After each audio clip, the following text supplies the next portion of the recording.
Israel और Hamas के बीच की आपसी जंग से पूरा मिडिल ईस्ट अब युद्ध के मैदान में बदल गया है। गाजा के खान यूनिस में कोहराम मचाने के बाद रफा में इजरायली सेना का हमला बरकरार है। ठीक उसके जवाब में हमास भी आईडीएफ को पूरी तरह से टक्कर दे रहा है। इजराइल के उत्तरी भाग पर ईरान समर्थित हिजबुल्लाह ने तबाही मचा रखी है। उत्तरी इजराइल हिजबुल्लाह के हमलों से रोजाना दहल रहा है। इन हमलों में इजरायली फौज के आधे से ज्यादा इंफ्रास्ट्रक्चर भी नष्ट हो गए हैं।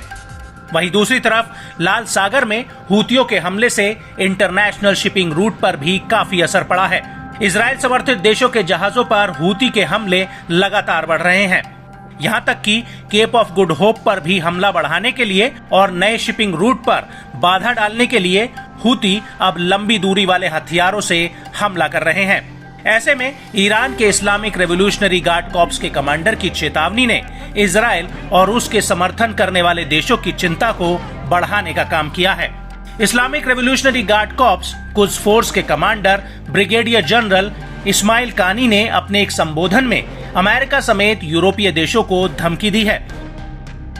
उन्होंने कहा कि फ्रांस, जर्मनी और ब्रिटेन, जिन्होंने ट्रू प्रॉमिस ऑपरेशन की रात विमानों का वादा किया था, उन्हें ये नहीं सोचना चाहिए कि सब कुछ खत्म हो गया है। उन्हें अभी भी हिसाब देना होगा। इजराइल पर भीषण हमला कर ईरान ने ये बता दिया था कि हर एक्शन का रिएक्शन उसे देना आता है। हालांकि उस वक्त नेतन्याहू के साथ कंधे से कंधा मिलाकर अमेरिका, ब्रिटेन, फ्रांस और जर्मनी साथ खड़े हुए थे और जेट्स, ड्रोन, सैन्य बल की सहायता की थी। लेकिन अब आईआरजीसी के कमांडर कानी ने साफ वार्निंग दी है और साथ में कसम भी खाई है कि ईरान उन तीनों देशों को जवाबदेह ठहराएगा।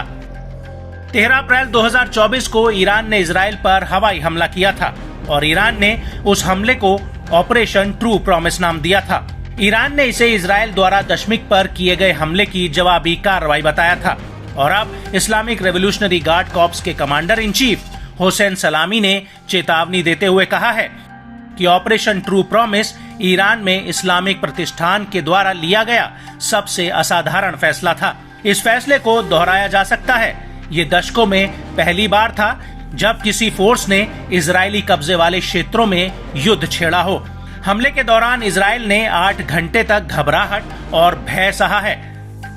आईआरजीसी की इस चेतावनी ने पश्चिमी देशों को सतर्क कर दिया है। साथ ही नेतन्याहू की टेंशन को बढ़ाने का काम भी किया है। जिस तरह ईरान के परमाणु संयंत्रों पर इजराइल ने हमला किया था और उसके बाद ईरान ने भले ही रिएक्शन न दिया हो, लेकिन अब ऐसा लग रहा है कि जंग फिर से हो सकती है। ईरान के मिसाइल एक बार फिर इजराइल में हलचल मचा सकते हैं और ऐसे में नेतन्याहू की टेंशन बढ़ना लाजमी है, क्योंकि अभी इजरायली फोर्स भले ही फ्रंट फुट पर गाजा और रफा में मोर्चे पर हैं, लेकिन उसे ताबड़तोड़ जवाबी हमलों का भी सामना करना पड़ रहा है। ऐसे में खार खाए बैठे ईरान के लिए हमला करने का इससे बेहतर मौका क्या ही होगा।